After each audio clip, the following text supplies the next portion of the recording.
Hello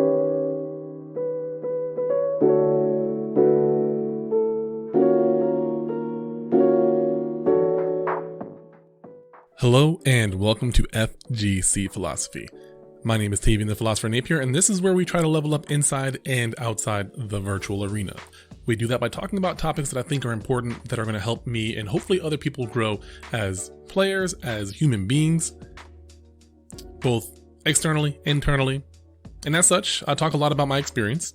If you don't know, I'm an esports coordinator over at Western Michigan University. I also coach over at Albion College for the Rocket League team. And I also coach and help do consulting for a couple of other smaller schools and after-school programs. So I have a lot of experience in the esports gaming industry, specifically in coaching, personal development, and some production. I'm going to be talking about those experiences today. I'm going to be sharing a few things that just happened over the week. I try to talk about my goals and some other things as well. Just stuff that I think is really important for me to revisit.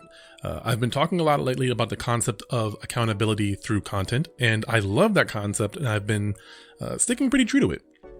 So you're going to go on a ride with me, and we're going to talk about some of my goals, what I'm reading or listening to. I do audiobooks, and then the experiences from a couple different schools and just what I'm doing for the week. Anyways, let's get into the first topic.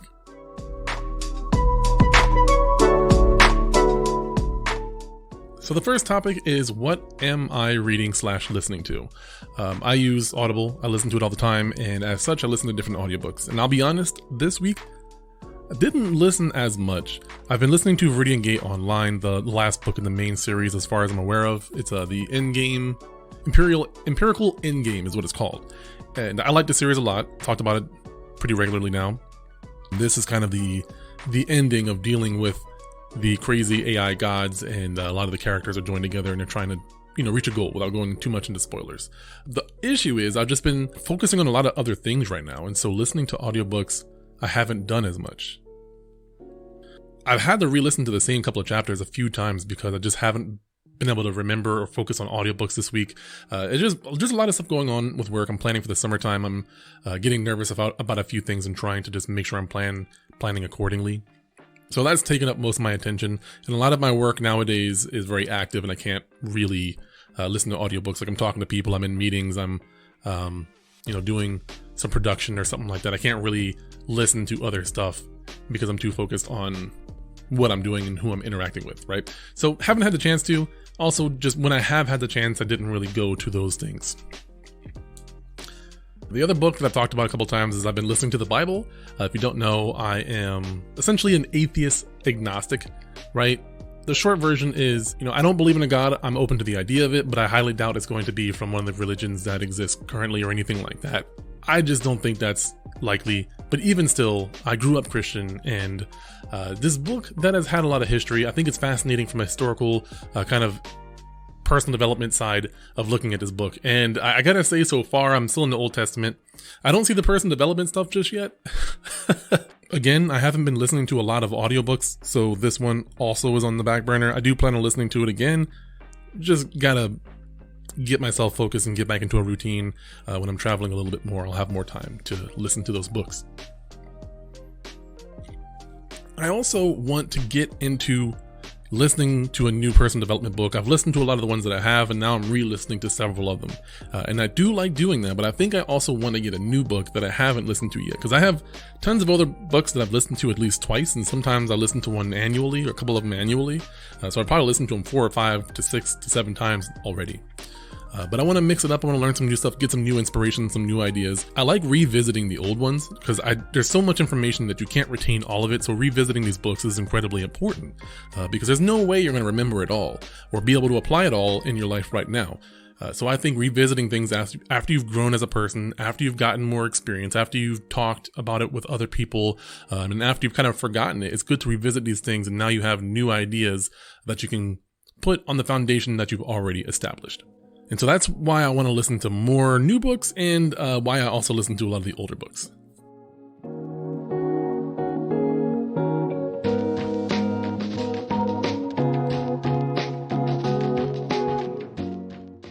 All right, so now I want to talk about some goals that I'm working on. I only have a few, but I think these are the things that I need to keep trying to improve as an individual, as just me, right? I have some career goals. I'm trying to reevaluate those now because I've I've done so many things that I need to reevaluate my goal and figure out what is now something I want to do. But in terms of the personal stuff, the first thing is going to the gym, like 3 days a week, right? That's the goal. And I've been able to maintain that, and I've been doing pretty good. And now I'm at this place where I want to get a more efficient workout. I want to isolate the specific things that I'm working on. Like, I have some ideas specifically that I want to work on, but I think I would like a better full rounded out routine. I don't think I necessarily need a personal trainer. I have a lot of old resources that I'm going to go back into that really helped me lose a lot of weight when I was younger. But I got to look at those, kind of plan around what I want to do. Right now I've been just doing what I know from memory and kind of doing a legs day, or upper body day, arms day. And I use Planet Fitness. So they have like a 30-minute circuit essentially. And all I do is, since it's late at night, it's not busy. I'm the only person. And so all I do is just go down the specific machines that are going to isolate the areas that I want to work on. And that's been pretty good. It's been pretty efficient for me because I can go as hard or as soft as I need to. Like, I can do less weights if I'm feeling really sore or something's not feeling right. I'm afraid of breaking something. Or if I'm feeling really strong that day, then I can go ahead and up the ante a little bit and just make sure I'm monitoring myself and doing it safely, and not trying to do heavy weights for egotistic purposes, but for specifically strengthening my body. So the moment I feel like things don't feel right at this point in my life, I'm going to reduce that weight, or I'm going to do less reps or something like that. I am trying to strengthen my body. I'm not trying to break it. And I have to acknowledge the fact that I have an older body. It doesn't work the same as it did when I was 20. I'm not completely fragile by any means, but I think it's important to work within your means, what you have, right? And as I get a stronger body, I can do more things more consistently, more challenging things more consistently. So until then, I'm making sure that I'm not doing more than I need to. I am strengthening my body. I'm not doing it easy. I'm not taking it easy and being lazy about it. I want to make sure that there's an equilibrium there. I'm taking it easy when I feel like it's most responsible. And I am going as hard as I can when I feel like my body will allow it. If you're younger, definitely take advantage of this while you can. Don't be reckless. Don't be crazy. But I gotta say, when I was in my 20s and I was working out and going to the gym, I could do so much and I had so much potential at those ages. Now I can still do a lot of the things that I used to be able to do. My body's a lot heavier, so I'm trying to get back into shape, but I know that once I actually get to that point, I still have some time as long as I'm taking care of my body. I haven't broken anything that I know of. So my body still works fairly well, and I want to make sure I'm taking care of it, working on those stabilizer muscles, increasing the toughness of my body. And there's still a lot of things like martial arts that I want to attend and do. I do like sparring. I do like fighting. I don't want to do it professionally by any means, but I would love to get back in the ring and start fighting people again, but not because of the art, right? Because not because I want to beat somebody up, not because I want to feel like I'm a tough guy. I just think that fighting can be an art when done with the right intentions. And that's always been a part of me since I got into karate. I've done boxing, I've done capoeira, I've done Wado Ryu, and I love the art of it in terms of the form. It's almost like dancing, and then also learning the individual punches, learning how to master your body. There's something really great about that. I think it builds a lot of discipline, and I think it also helps deal with distractions, mental focus, mental clarity, learning how to command your mind when you want to command your mind. I feel like it's harder and harder as both individuals and as parents to get our kids to pay attention to something for a prolonged period of time. And I know I've seen other cultures that still do that, so I know it's a thing that exists. I know it's possible to have your kid be more focused, and not for your own sake, not so they listen to me alone. That's definitely a lot more convenient when my kid does listening to me, but for their own sake, because life is going to get harder and harder the older they get, and they still don't have mental discipline. There's a difference. As someone who was diagnosed with ADD really early on, I know what it feels like when my mind is not under my control. It's really frustrating when you're young and in school and you're trying to pay attention just so you can pass the school. You hate school, but your mind just seems to not want to pay attention. It just makes up stories in its head. It's like someone turned on a TV station in your head and you didn't even realize that you were watching the show until the class is over and everyone's packing their stuff up, or everyone's looking at a piece of paper that the teacher handed out, and you didn't even realize that she handed it out because you were so lost in your head. It's incredibly frustrating. So for my own kid's sake, right, I want to make sure that that's not a habit that he gets into. I can't fully control that, but I also shouldn't be lazy about that, in my opinion. That's my philosophy. Everyone parents their kids differently, but I'm just sharing how I think about it. And I think that's something that I want to keep on trying to do. And I help my son learn how to meditate. I try to teach him how to breathe so that he can calm himself down when he gets really upset. It's not something that comes naturally, but I will say it's getting easier and easier for him to do it when I make it a routine. And so whenever he gets upset, my wife or I say to take some deep breaths, slow down, try to use your words, or try to use some sort of hand signs that to help me understand what's going on. And our son's ability to communicate usually is pretty good. Sometimes he just gets so antsy that he might make sounds or something like that, but I do sometimes feel like my son behaves maturely. I don't see him interact with a lot of other people, so it's a whole different environment, right? When he's interacting at daycare, I don't really see that often. And by all means, he can throw tantrums, so I'm not bragging about my kid either. He can be just as rowdy as any other kid when he gets upset, so I don't think that, I'm not saying my son is special, even though, biasly I do think my son is special, but I also understand y'all don't have any allegiance to my kid, right? I understand. I will say, kind of a tangent, but on top of a tangent, I still don't have the, oh, your baby is cute mindset for me. Like, I love my son, but outside of that, I really don't care about other people's kids. And that's not to be mean or anything like that. I just know that there were some people that shifted and changed a little bit more when they had their own kid. And now they're like, oh, they got baby fever and they love looking at kids. I still don't want to hold your kid. I don't like holding other people's kids. I probably never will. I'm sorry. No offense to anybody. No offense to any parents. None intended.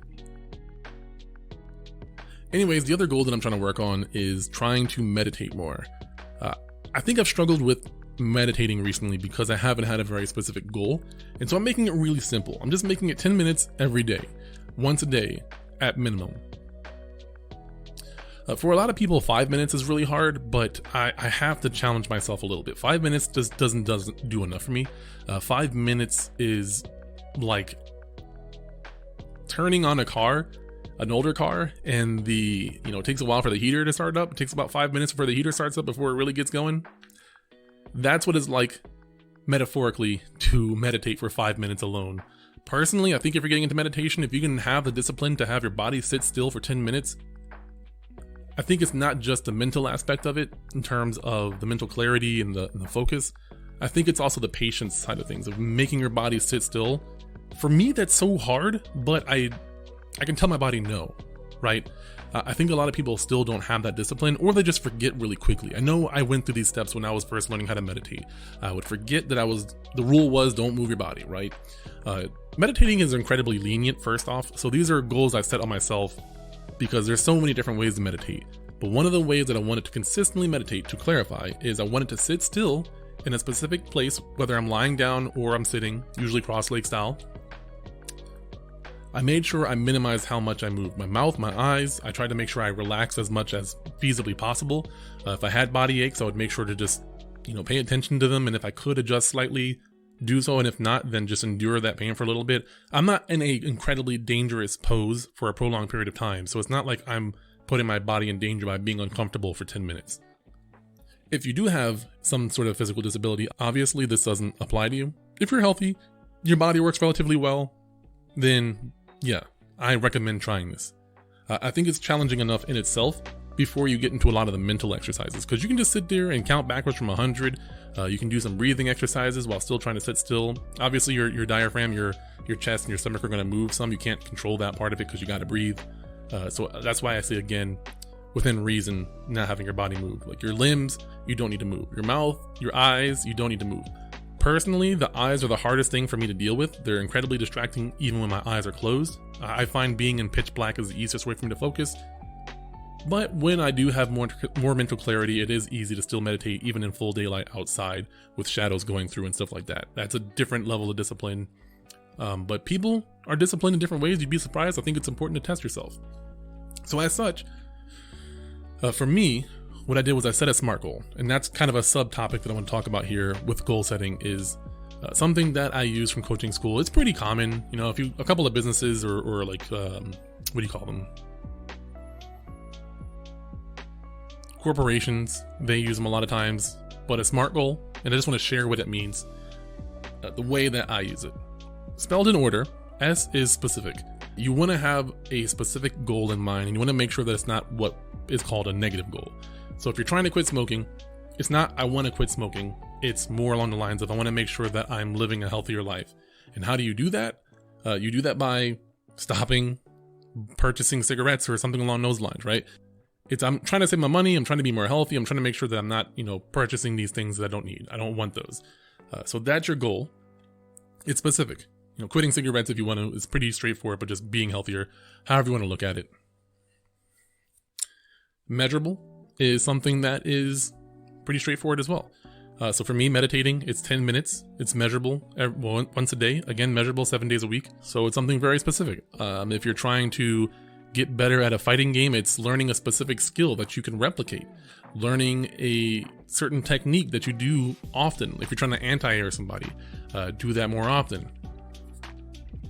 The same thing with quitting smoking or drinking or doing drugs, whatever it may be for you. It could be reducing the amount of times that you do it.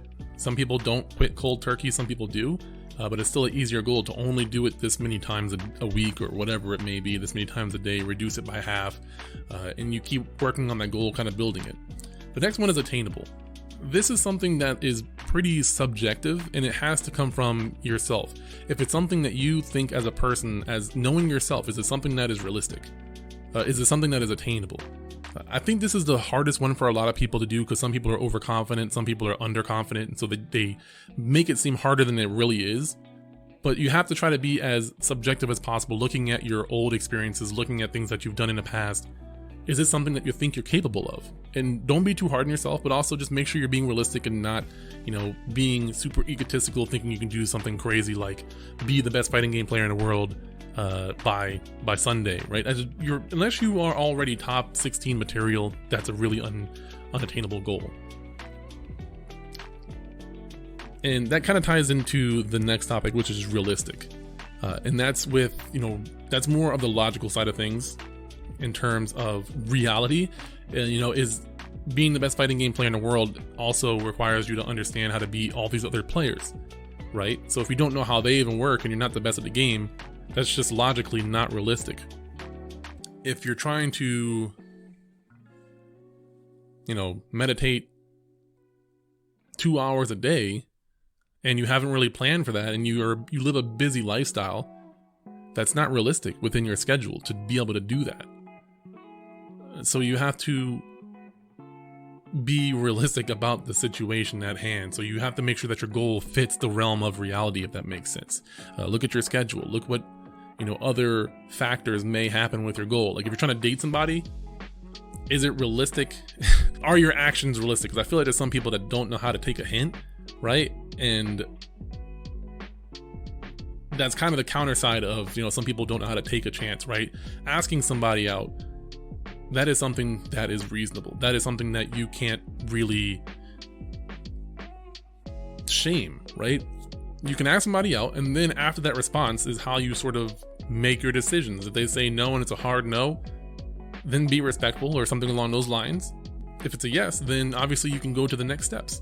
This is obviously a very black and white comparison to how the courting rituals of human beings goes, but it kind of helps you to understand the point I'm trying to illustrate. There are other factors that you have to take into consideration for this to be realistic. And then the last is T for timed or time-based. How long do you want to wait, right? I talked about this a little earlier in some of the other goals is, for me, I want to meditate 7 times in 7 days, right? That's very specific, within 10 minutes. It's timed. For quitting cigarettes, it could be in 2 years. It could be, if you're trying to date someone, ask them out by this date or something like that, or ask them out to this concert or to this dance or whatever it may be, something very specific and timed. So it's like the pressure is on, you have to really do it. You have a deadline to hit.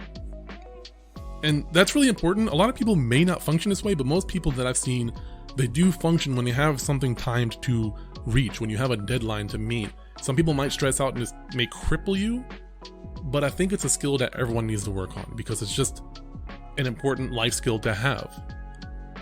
If you're not constantly working on that, or at least trying to work on it, then I think you're doing yourself a disservice by not really having any discipline to your lifestyle. If you're able to sustain your life, not be a burden on other people, and live a life that you can live, right? You're able to live within your means, this doesn't apply to you.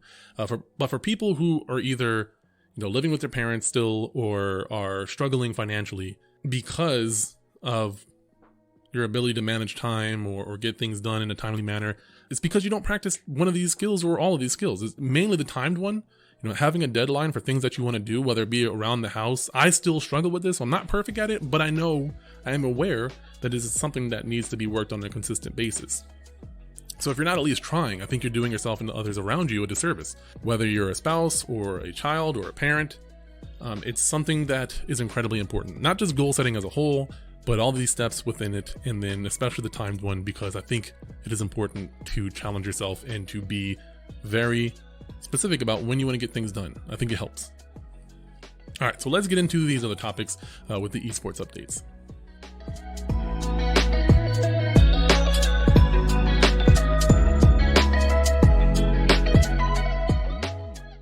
So the first thing is the online tournament we attended, the Battle for the Barn, hosted by, I believe, Ferris State University. I know a couple of the different teams from Albion applied for this tournament. I don't remember who all entered, or I didn't hear about it just yet. But we entered. Unfortunately, we wound up going 0-2. I spectated both the matches, and it was nice. Usually, I have to help with production for these tournaments, and I don't mind that. I do like helping with production. I genuinely do. But as a coach, I feel a little upset because I'm not able to fully attend to my students between the games. Like, I can talk to them before the game and after the game, but normally as a coach, you can talk to your players between the matches.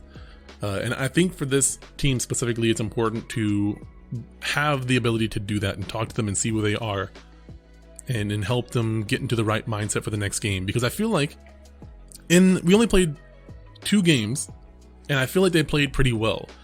They made some mistakes, and I could tell when they got a little too emotional or got a little bit out of sync. It's very noticeable to be able to see those things. It's very easy for me to notice those things, even when I'm commentating, but I can't talk to them about it. So now, I will say that having the chance to do this, even though I was still streaming, I wasn't commentating, I was just focusing on the students. I feel like they played very well. It's just the competition around here is very tough, and obviously we're going to be working on it throughout the coming semesters.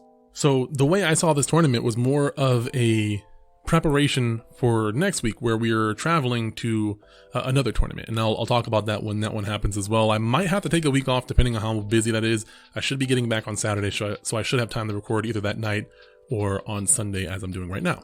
Even though the semester is almost over, the things that I want to talk about with these students, I'll talk about here as well. And I kind of already did, right? I talked about getting specific goals. This is something that I'm working on for myself, and I'm realizing it's important for me as a coach to have my students set some specific goals as well. I should have some goals of them, and I do have my own personal goals, but I want to teach the students how to start setting and attaining goals. And I think it's an important topic for us to talk about because 2 of these students are graduating, and that means they're going off into the real world. And so I want to pack as much life lessons to these students before they go, so that they really are prepared to go into the real world.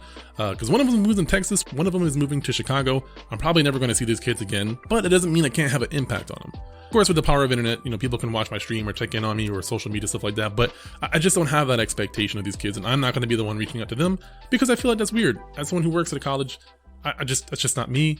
But I'm not going to poo-poo them or anything like that. If they reach out to me, send an email, ask me, some live questions, I'm totally going to answer them, but I'm going to usually let these kids live their own life.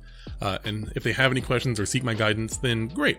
Otherwise, I say good luck to you guys. I hope you live the best life that you can, and I hope you reach your highest potential. That's what we're going to be talking about coming up in the next weeks to help them get prepared. And then one of the other things that I'm trying to work on with just students in general, always finding new ways to talk about this topic and improve this topic, is keeping players focused. And the more I realize and learn about the concept of focus, the more I'm realizing that it's a very broad topic, or it can be a very broad topic, and you have to narrow it down and make sure that you're being specific, because the idea or the concept of focus can be somewhat subjective. And I feel like I've noticed in myself, the more specific I am with what I'm focusing on and actually recognizing, calling out what I'm focusing on, the more I can hone in on those specific things that I want to focus on. So for example, I'm playing a fighting game, and the better I get at fighting games, the less I have to manage and focus on, but the more I'm able to focus on even finer details, more important details, or details that come at you a little bit faster. So when you're first learning a fighting game, you have to learn how to do the combos. Combos or execution in general is one of the biggest barriers to helping people play at a higher level. It definitely was for me. I just hit a wall when I didn't focus on improving my mechanics. Now I'm at the point to where I can figure out almost how to do anything if I just put enough time into it. The hardest game for me is usually the faster paced anime games, but I don't tend to like those as much. But I've known in myself that, it's usually pretty easy, especially games like Street Fighter and Guilty Gear. I'll talk about those two specifically. I can do just about any combo with a little bit of time. And that frees up a lot of mental space for me to be able to do other things, to look for other information. That led me to learning about hit confirms. I started playing Karine. I talked about that in the past. Real briefly, the concept of hit confirming is to throw out an attack, recognize whether they hit or block it. And for those who don't play fighting games, that's fractions of a second, like less than a second of time to determine, usually about a fourth of a second or so, to determine whether or not a move came in, and then usually do an intricate input or potentially another button. It could be a really simple input. It could be a very complicated input. Either way, being able to do all that in a fraction of a second. And that's not necessarily easy for a lot of people. I would say most people. But the moment you're able to do that automatically, like the point that I'm at now where I can automatically recognize whether my button hit or not, and in Guilty Gear Strive, to me it's easier, at least playing Nago, I can recognize very quickly, very easily when my buttons hit and I have a big window to cancel them. But I've noticed that while I'm looking for hit confirms, I also, in these fractions of a second, can look for other things. What is my opponent doing? How much meter do they have? How much life do they have? Can I kill them in this combo? Can they kill me in this combo? Do I need to spend this resource? These all come a lot faster, and for a lot of people, they don't get to that level. They don't get to that level of comfort where they recognize something and their hand automatically does the thing that needs to get done. And I'm recognizing for me it's getting easier and easier and easier, and I'm discovering new and newer things, new goals to tackle, because even though I'm getting better, I'm still losing to people. There's still tons of people better than me, so I'm always trying to recognize the other things I need to work on, so I'm almost consistently working on new things. Every time I'm getting beaten by players, I'm recognizing and learning new things and trying to go back to the training room to practice these things. But the thing that I want to convey here is that usually these goals are very specific. Usually my focus is very specific on things, and sometimes I'll focus more, like I'll hyper focus on a specific area even though I'm playing a match with people, because I want to work on the skill and get it down first, not just win. I've reiterated this a lot, and I think that this helps with learning how to learn new skills, learning how to do new skills, and learning how to make them automatic. You can't do too much at once. You have to have one skill and the other ones are automatic. You keep it simple, right?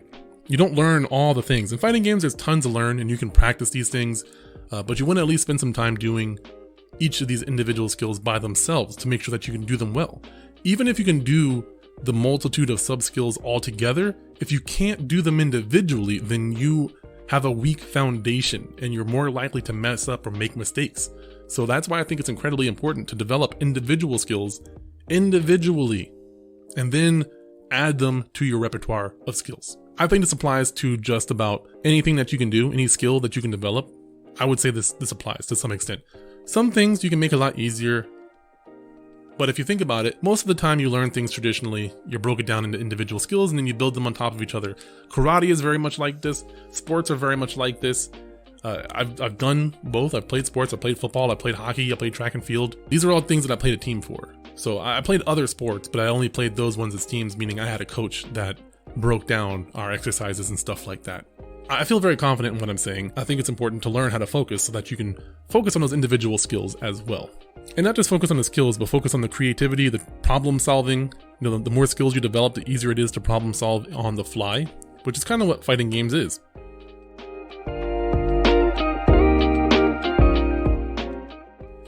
Alright, so let's talk about some WMU updates. So the first thing, and I'm pretty excited about this, is the Mario Kart tournament.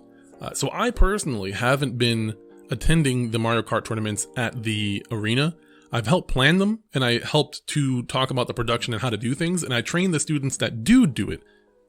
And that makes me really happy. I was able to catch a few of them towards the tail end. The finals was this Saturday, but I actually attended, I think, all 3 of them this week because I had a little bit of time off from Albion, so I was able to pick up some more hours over at Western and see how that was going and help out if need be. And it was just really nice to see my students troubleshooting and figuring out things, and that the tournament went smoothly.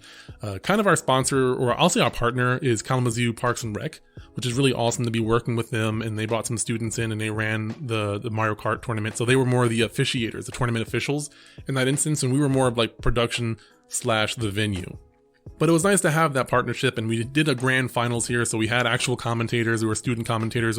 One is actually the coach of the Overwatch team, so he's an alumni of Western, so he's not there anymore. He graduated like 2 years ago, but he's a coach now, paid staff, and they did the commentary. So it was really cool to see, the students, the parents had a good time. We got to interview some of the players, so they got like the whole esports experience that I talk about a lot, and that was really, really awesome. That was really cool and rewarding to see. There was trophies that were handed out, so they had, I think they had Yoshi, and then they had an individual Mario one, and I think first place was like Mario and Luigi together, which is pretty cool, rather than Luigi being the second place trophy.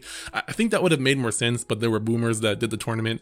No offense to them, they're just a little bit older, so they probably didn't think too hard about that because they don't know the memes about Luigi, right?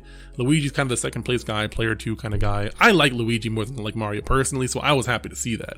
So that was cool. We got one of the trophies as well. We have a little trophy window until we get an actual trophy rack or trophy cabinet that we have in our upstairs window. So if you look up when you go into the arena, you should be able to see the trophies or a silhouette of the trophies in the window, if you ever want to know. Fun fact.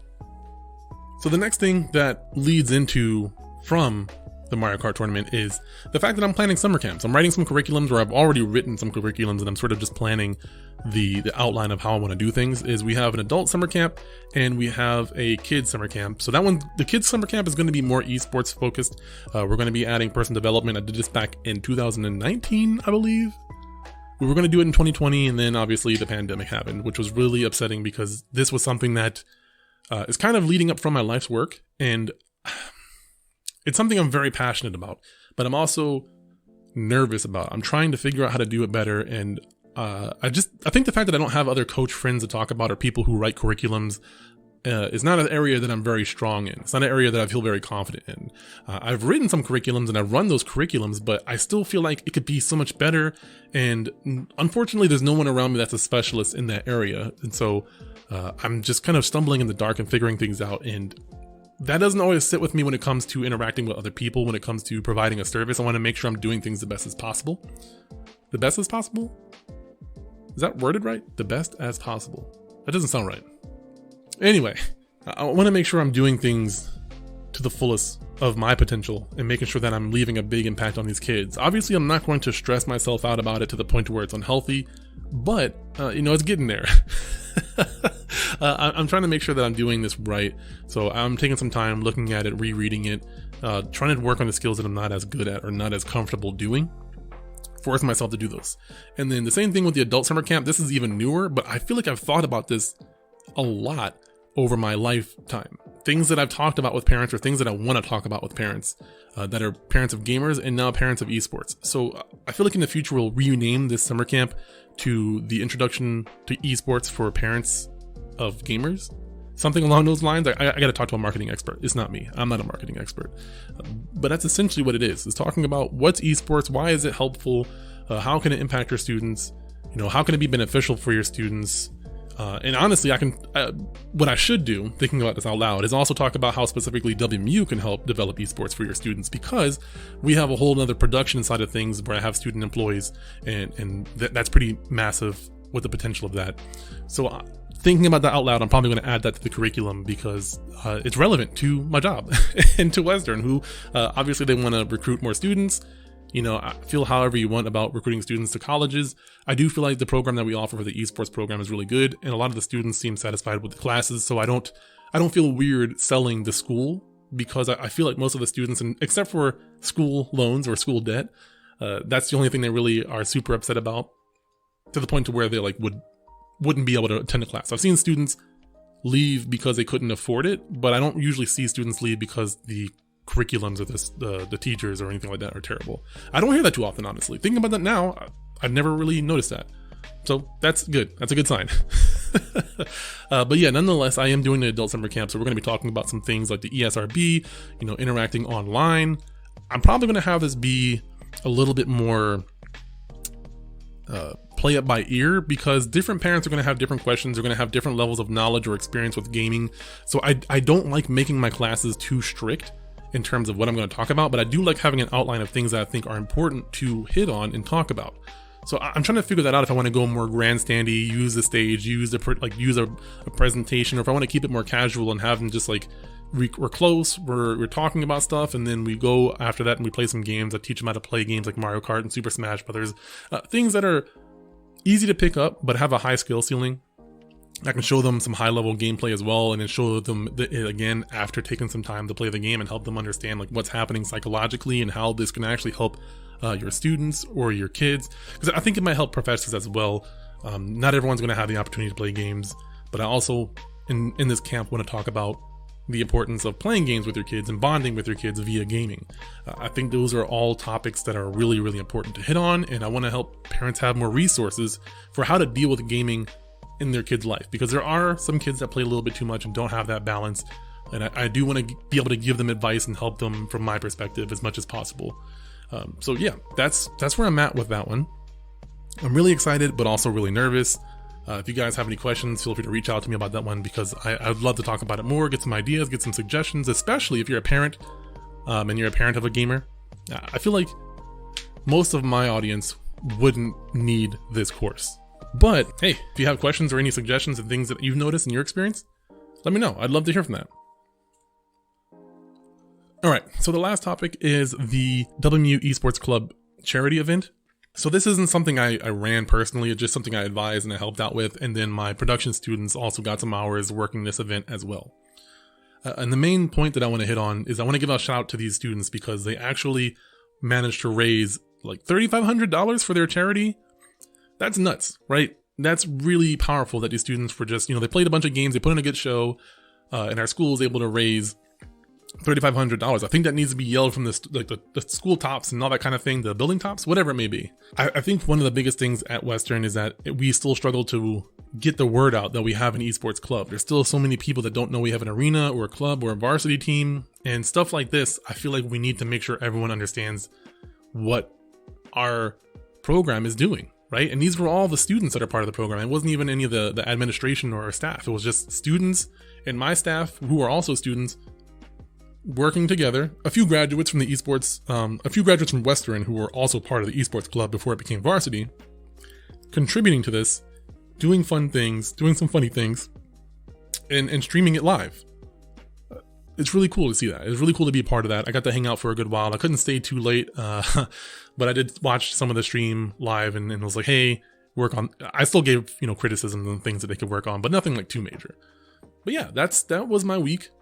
That was what's happened with me, and I'd love to hear what's happening with you. Perhaps it can be a reoccurring thing, but let me know how your week is going, what you're working on, your goals, and what you're listening to. I want to learn. I want to hear from the community as well. So make sure you guys let me know what's going on in the comments, or reach out to me on social media. Links will be in the description. Until then, thank you guys so much, and I will see you all in the next one.